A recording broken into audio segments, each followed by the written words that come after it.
This is the SwimSwam podcast. I'm Mel Stewart, and joining me today is Coleman Hodges, SwimSwam's head of production, man on deck for all of your swimming needs. And today we have a very special guest, perhaps one of the best-looking photographers on deck at any swim meet anywhere on Earth. Co-founder Tiffany Stewart's favorite person at SwimSwam, the SwimSwam's chief photographer, Jack Spitser. What's up, my dudes? How's it going?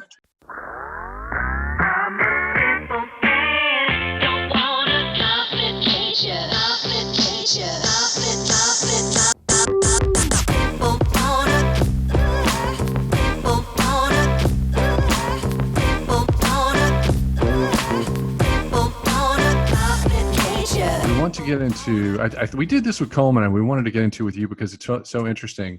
It's kind of like, how did you become the chief photographer at SwimSwam? How do you work with SwimSwam? And I think that's an interesting story because it began years back with you taking images, capturing images from the stands. Mm-hmm. Walk us through that. Tell us the genesis of Jack Spitser. And then we'll get into your swim background because that's interesting too. Okay. So back in 2016, I had mostly just done like home videos and shot my brother playing soccer and things. But I've swam for, I think, 14 years now. And in 2016, my sister made Olympic trials. And so we were there, and it was way more spectacular than I thought it was going to be in a huge event. So I was like, I should have brought my camera. So I went and rented a camera from a camera shop nearby with a 600 millimeter long zoom lens, and just shot from the stands, and was able to, during prelims when nobody was there, get up to the close, down right near the deck, but not on deck, like as close as you can get, and nobody really cared. And I was able to shoot Phelps and Missy Franklin and all of them. So that was kind of my first time shooting swimming itself. And then, so I took the pictures, edited them on my laptop at the meet, posted them, and everybody was like, whoa, these are actually kind of good. And how that led into SwimSwam was, before that, I had always looked up to Mike Lewis and admired all of his work, and had always DM'd him, bugged the crap out of him on Instagram. Got a few responses here and there. But then my sister and mom actually met him and sat next to him on the plane on the way to trials. So that kind of got me to be introduced to him. But then what really happened was when David Marsh became my coach at UCSD my sophomore year in 2017.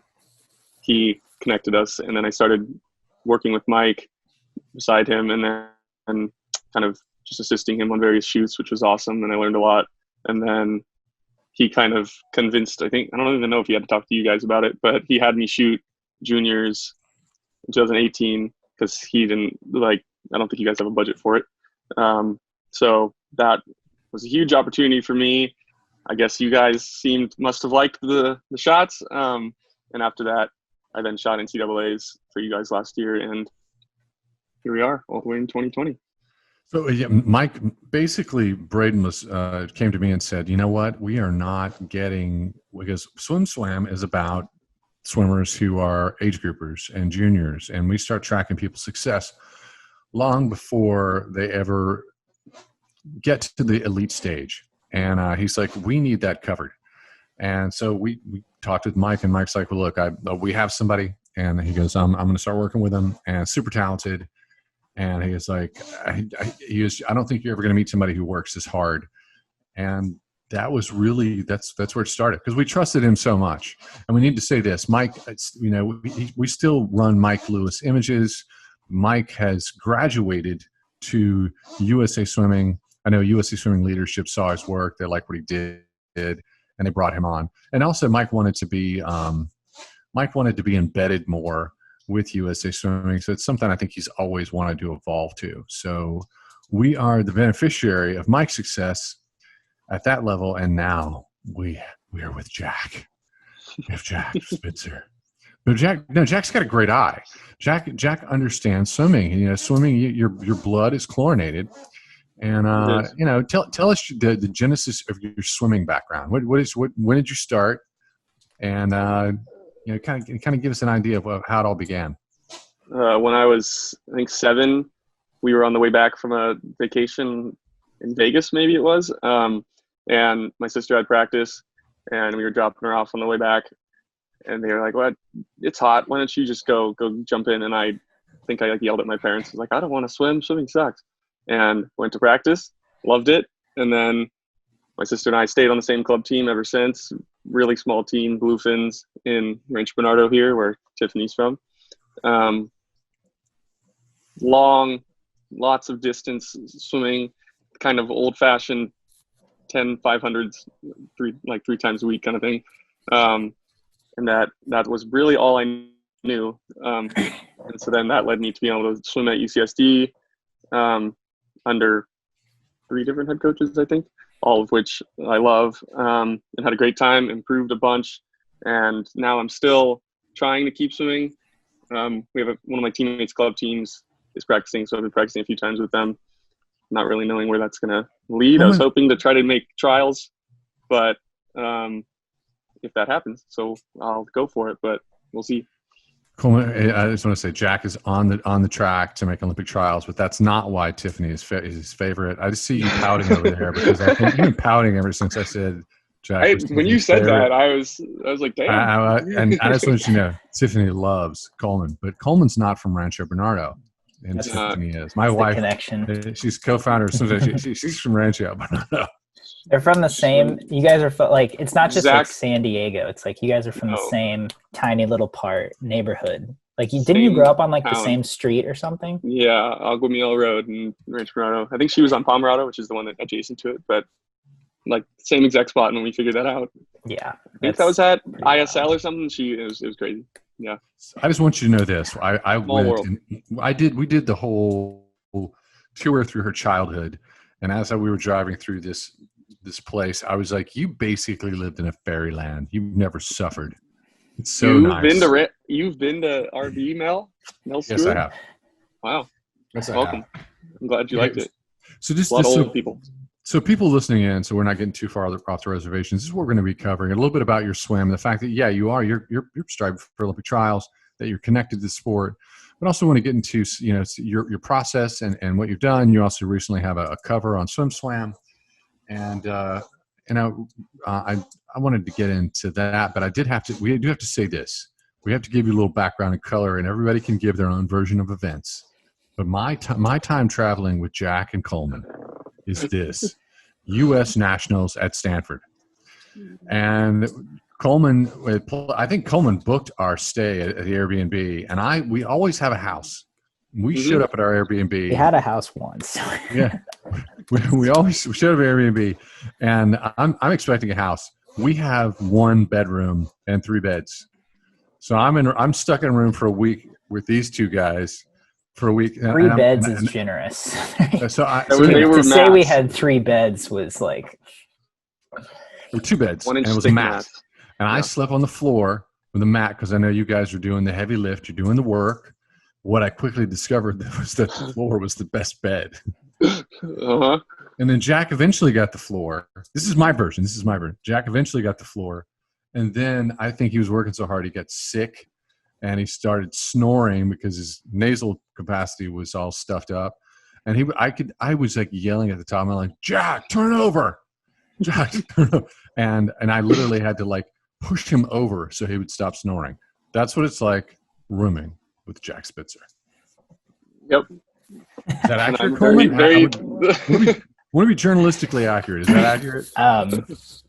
Yeah, I mean, I think to tell that story, Airbnbs in Palo Alto are not cheap. That is why we did not get a house, because it was like $500 a night to book like a house, and so that's not in SwimSwam's budget. And then B, from my perspective, what Jack's 6'4", Mel is 6'3", and I am 5'8". So I got one of the beds because Mel was like, you guys take the beds, and I fit on the bed. And so the bed was great for me, but then they were small beds. And so it turned out that, the floor was the next best thing if you're above 6 feet. So I'm just grateful that I'm a small person. And I loved that weekend. It was a great no, weekend. go ahead. You can give your version. It's like Jack, I slept like a baby. I slept like a baby. He was snoring. I can sleep anywhere, so that was fine. I was having a great time. And part of the reason why you sleep like a baby is so people understand this. It's when you're going out there, you're doing all sessions. You start early in the morning. You got to get there early to square up, get your location, and because you got to capture a lot of names. Braden's blowing up your email and your text saying, I want this person, I want this person, I want this person. Yep. And so what's that process like? So if just like a national championships or juniors, what do you do at prelims and what do you do, throughout the day? Well, in prelims, my goal is always just to shoot as many people as I possibly can, because in finals there's, I don't know, way less people.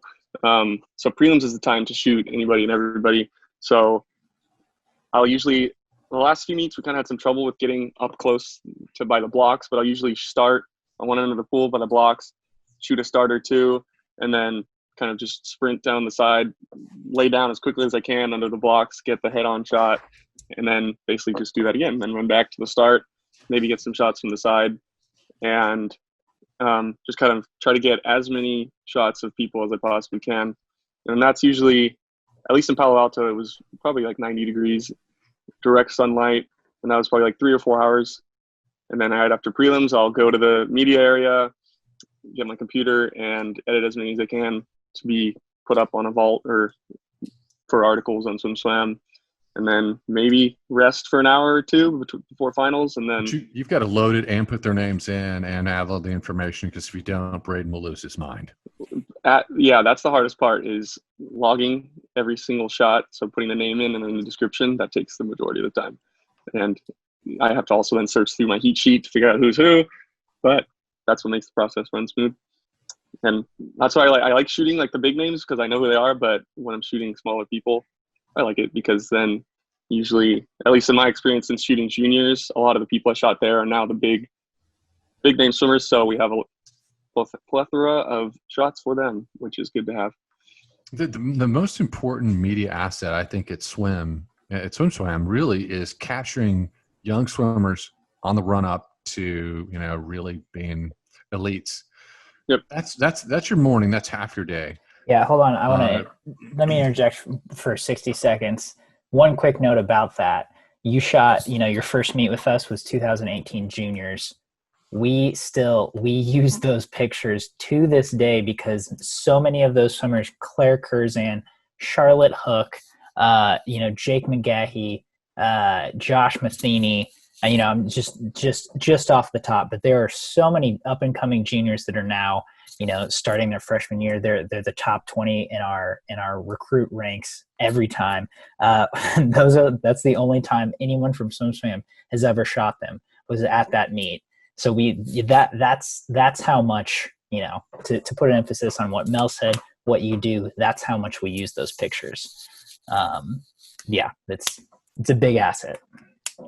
And you got to turn it around. Then you do all this input. Then you turn it around. So that's your morning. You turn it around for the evening. So how many hours are you putting in at a swimming meet per day? All of them. I mean, probably three in the morning about to shoot, plus then maybe 2 to 3 between sessions editing, plus then another 2 to 3 for finals, then another 3 at night, leading up to midnight until I post a vault.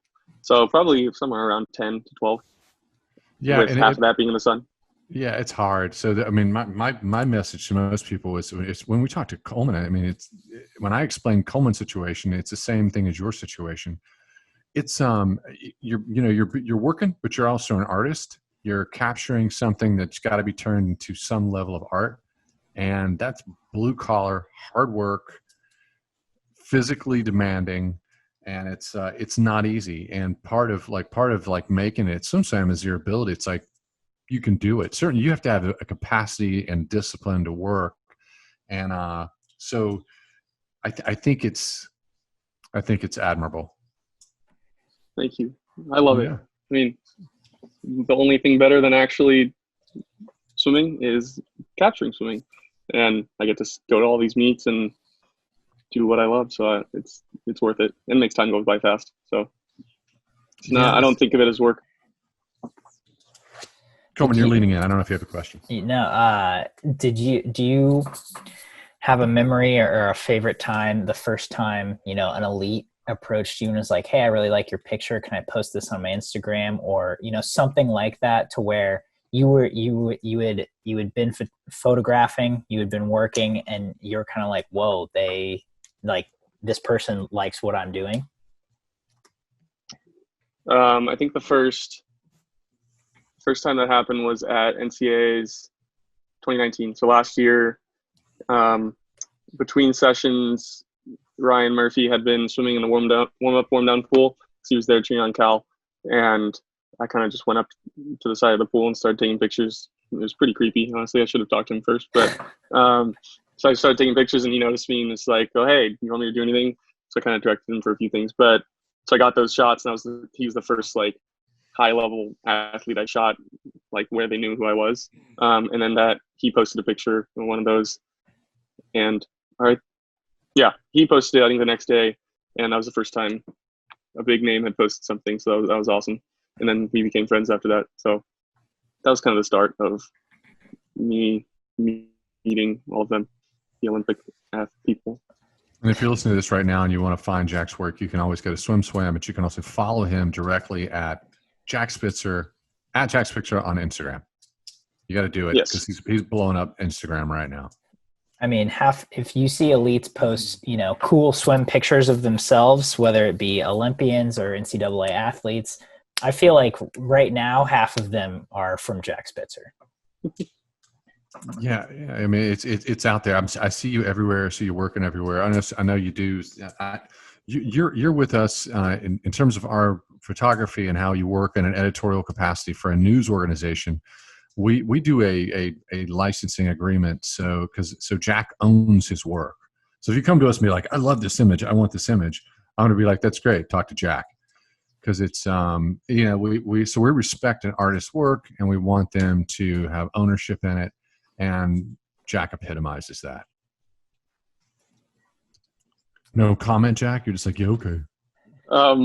Well, I really appreciate that sort of aspect of it, because I know that a lot of maybe not sports organizations, but newspapers and things, or at least with Getty, you're tied to that organization. You can't put the photos anywhere else. They own them, but I'm able to do anything I want with them, sell them to people's parents, put them up on my wall back here, and that's not typically allowed. So to be able to both shoot for you guys and have it posted on your account's website and everything, and to have them be mine, is a big part of kind of why I like working with you guys, because I don't like being tied down to a certain, you know what I mean? I wouldn't want to have the people I work with make it so that I can't do anything else with the images except use with them. Yeah, it's a we can't work with large platforms because they don't. You have to have an eye. You have to know swimming. You have to know where to point your lens and how to frame it. And it takes somebody who has a strong swim background. Lewis had a strong swim background. We've worked with a lot of photographers, and but you have that gear, you have that muscle, and you recently captured our latest cover for SwimSwam Magazine. And just so you know, in the background when we're working on SwimSwam Magazine, I'm typically annoying the heck out of Coleman. Going, Coleman, what do you think of this? Coleman, what do you think of that? Hey, Coleman, come take a look at this. And so, but the interface between you and I going back and forth, Jack, it's a lot. You're constantly loading pictures. You're constantly, editing and changing, doing a lot of post-production. It's a hard process. It's not easy. But you recently you did the Reese Whitley cover.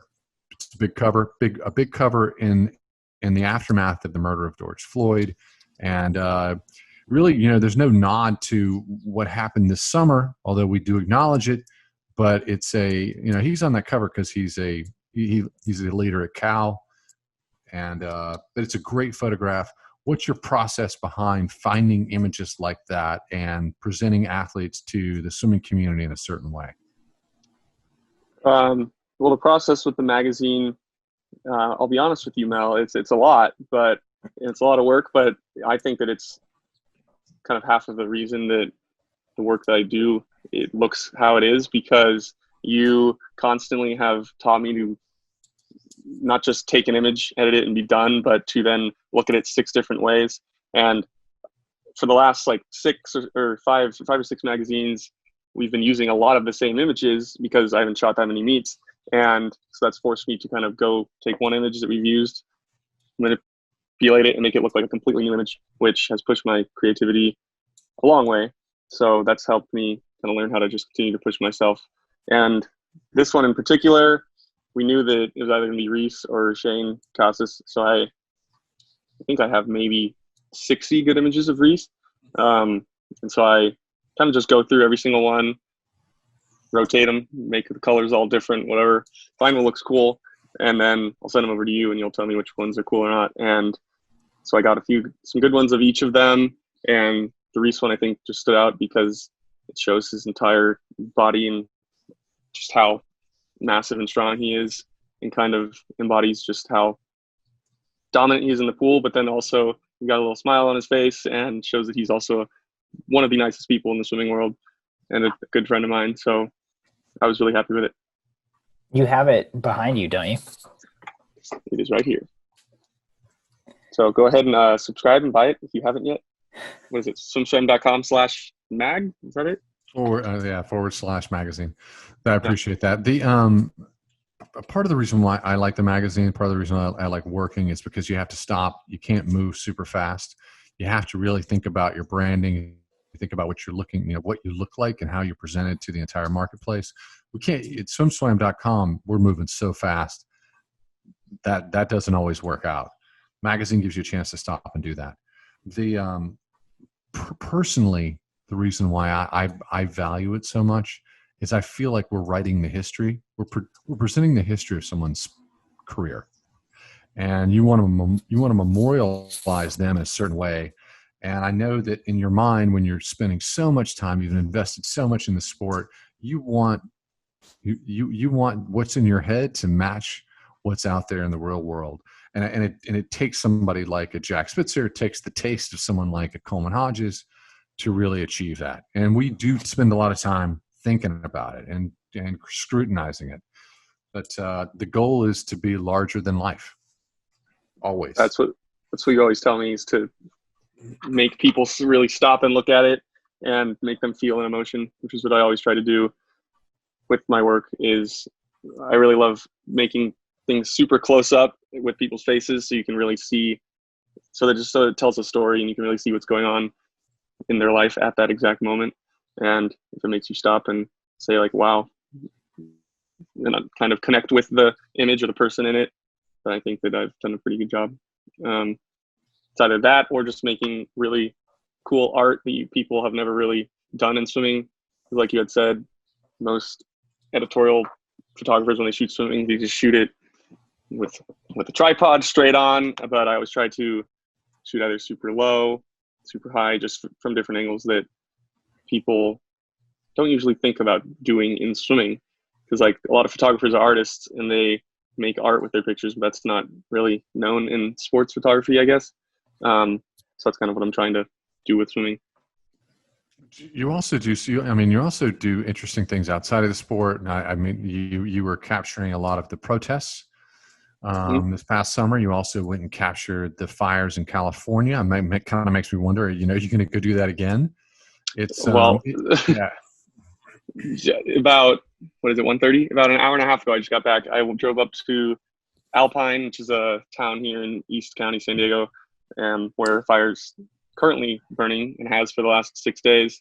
So I had swim practice till 8, drove up there and got back about an hour before the call. And when I was in 2007, my entire neighborhood burned down in the Witch Creek fires, which were here, which was at the time one of the biggest in history. So that's kind of, fires affected my life a lot. So I've always wanted to kind of be there to capture it, to document it. So a couple years ago, I bought full fire protective gear and stuff so I can actually be legit and go out there. Got a press pass. And so that's what I've been doing. I also drove up to Napa a few weeks ago, which is what you were talking about. Funny thing that happened today, which is completely random, but I was driving back and there was it looked like there was a baby in the middle of the road. and like with smoke all around and stuff. And I was like, what the hell? That's not good. And so I got out and it was just a doll. And to the right was this driveway with a fence covered in dead baby dolls, like mangled and stuff. And a sign, it was called Dead Dolly Lane. And I got the hell out of there right away. Oh my God. That sounds like the most terrifying thing I can imagine. It was. I'm sorry, go ahead. So I mean, this morning I woke up. Yesterday, I think Nathan Adrian posted about it. Today I woke up and, saw on Instagram multiple Bay Area based swimmers posting just completely orange skies. I mean, it looks like something out of the Twilight Zone right now, because the fires are so bad in Northern California that skies are just orange. And like that's the point it's gotten to. What's it like where you are in SoCal and San Diego? I mean, is it at that level as well? So the fire here isn't quite as big as the one up there. And Friday to Sunday of this week, it got pretty smoky and like was raining ash and stuff. But it's been mostly blowing east, and I'm west, so gotcha. We haven't gotten too much of it. But there's like I think 6 giant ones burning up there, which is what makes all the smoke. But we have experienced that before here. It happens every year. So it's a crazy sight for people like you guys who are in Texas. Probably have no idea what that is like. Yeah, the reason why I brought it up is just because it seems like the journalist bug bit you, and photojournalism really matters. And images are what we forget. Big written features, and it's the images that stick in our head. Those images tell a story. And I just like seeing that you're out shooting the protests, you're out, you're capturing the fires. And it's, and by the way, I didn't notice it. Tiffany did. And she's like, look at what Jack's done. And I'm like, yeah, it's pretty cool. It's pretty amazing. Do you ever see, there's only a handful of people who shoot swimming. Do you ever see images that somebody else shot and you're like, I should have gotten that picture. And you're mad. There's a little bit of jealousy. You're like, it's not cool. I want that. Do you have a competitive streak? I know you do. Yes, absolutely. 100%. I'm trying to think of who. I mean, go ahead. The one that comes to my mind was the picture of Sun Yang that Becca took at Worlds. Yeah. That one, I was like, why the hell wasn't I there? That is an insanely creative shot. So shout out to Becca for that.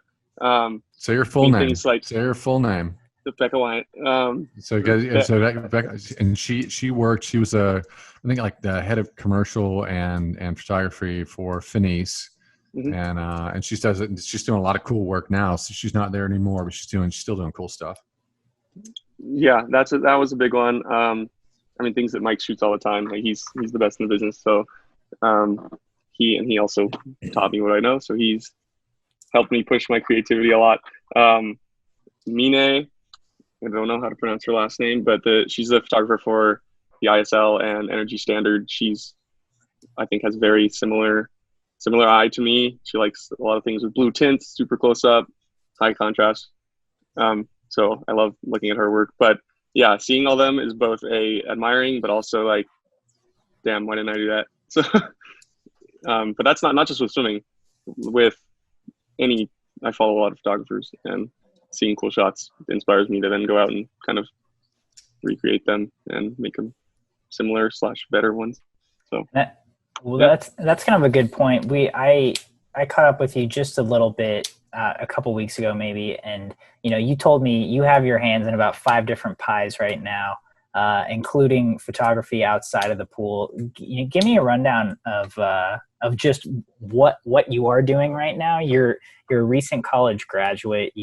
This is your first year, being in the professional world, and you're doing a lot. Not just you're not even photographing swimming right now, but you're still working 12 hours a day. What are you up to? Back in March, so right when NCAAs got canceled and I was stuck at home, I started a digital marketing company running digital advertising for various different businesses, dentists, chiropractors, a couple restaurants. In the last few months, that's grown a lot and has taken up most of my time. I'm also in the middle of creating a new swimming online masterclass kind of thing, which I'm not going to say who it's with yet, but that'll be out eventually. And then that's video. I mean, you also produce video, and you do a great job producing video. That's what I wanted. I've seen a lot of online swimming videos and trainings and things, but they're always kind of pretty low quality, boring videos. So I wanted to make it engaging and fun while also being educational. And then doing a couple of other things, like starting a facilities management company, which is super boring, but we have machines that can vaporize a room in 20 minutes. And in light of COVID, we're starting to sell that to various property managers, people that have offices and need them clean fast. So like Coleman said, got quite a few different things going on, but that's how I've always lived and thrived, is in doing as much as I can all the time. You guys froze. I don't know if you can still hear me. You froze. I can still hear you though. We can still hear you, buddy. I think he froze. Did we lose him? We may have lost him. He might. The connection might have been burned. Because California looks like it's the apocalypse right now. Dude, it looks like Mad Max over there. Yeah, it does look like Mad Max over there.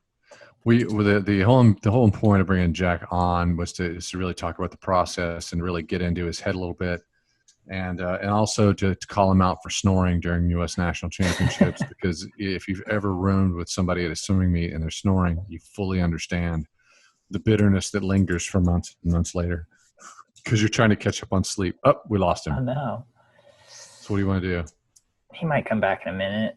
Can he come back? If he comes back, are we good? I think so. I mean, we'll lose whatever time, we'll lose that minute or whatever, but we're good. How do you feel about Jack Spitser? Now that Jack is gone, this is a unique moment on the podcast. He's not here. We could just talk about Jack while he's gone. Jack's back. You guys froze and then went away. We were just talking about you. We're saying very glowing, nice things while you were gone. I'll record it. Did he freeze again?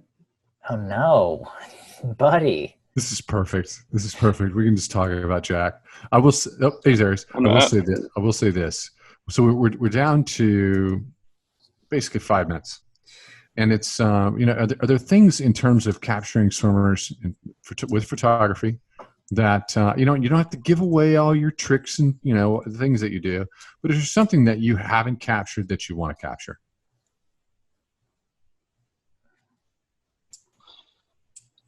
He's thinking, folks. That's why he's quiet.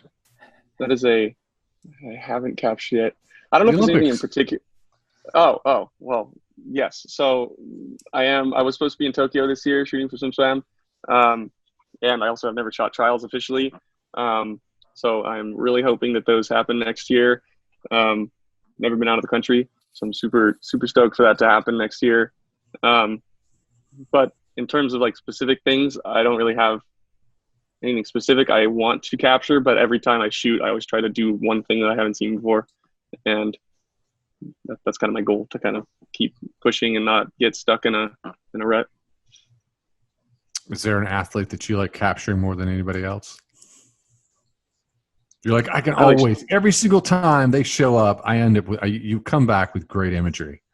I think that would be Dressel. I think I have the most usable shots of him, just because no matter what he's doing, something will look cool with his tattoos and how strong he is and his dives or his jumps, like everything.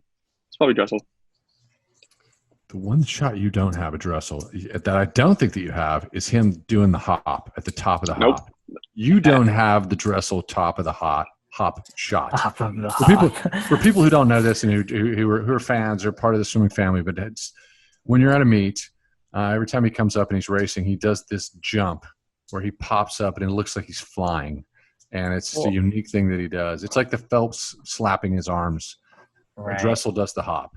Well, and that's the thing about the Dressel jump, is that this is like, that's pretty common. Like other people do that. Like my brother does that. And I'm pretty sure Nick Fink does that. Like they do, one big jump to kind of get themselves ready, but it's not like Dressel, he does it and you're like, oh, that guy has a 42-inch vertical because he levitates when he does it, and no other swimmer does it. He's flying so high, Jack. I'm a little bit ashamed that you haven't caught him, because he like hovers up there. Every time, I think one time I was about to get it and he had like just landed on the ground and I messed up something on my camera, so it was totally my fault. But I was totally pissed for like a whole day. But I will get it eventually. That's what I wanted to get into. We're down to 3 minutes. And we're finally getting to the feelings. You missed that shot and you were bitter for a day because it's it's like these tiny moments, and you see these moments and you're like, oh. The biggest like regret I've ever had was at the 2019 Nationals last summer. My teammate Graham Haas was swimming the 200 free. He swam I think 4 times before that same weekend, missed it by like 0.2, 0.3, 1/10, and he swam it, let off the relay on the very last night, and I like got distracted talking to a parent or something on the other side of the pool without my camera, and then I saw that he swam. He did the biggest like slap on the water. Everything would have been the best picture. And I swear for a week I was pissed at myself and still am.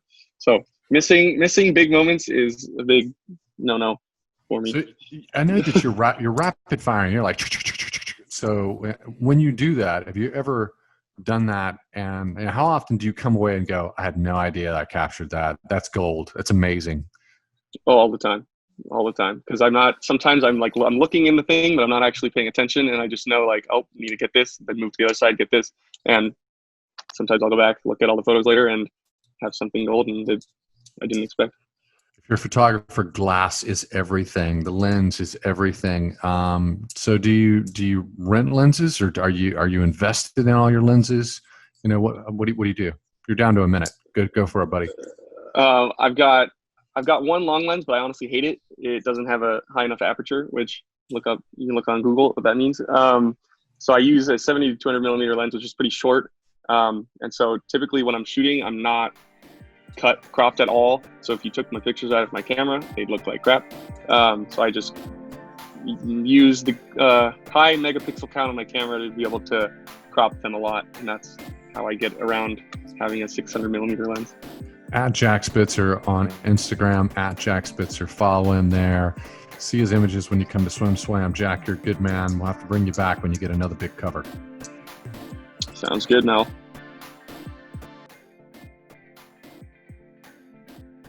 You've been listening to the SwimSwam podcast. Stay tuned for new episodes every week. You can take SwimSwam podcast on the go by subscribing on your favorite podcast platform. Look for links in the description below, and be sure to subscribe to our YouTube channel for more videos as well.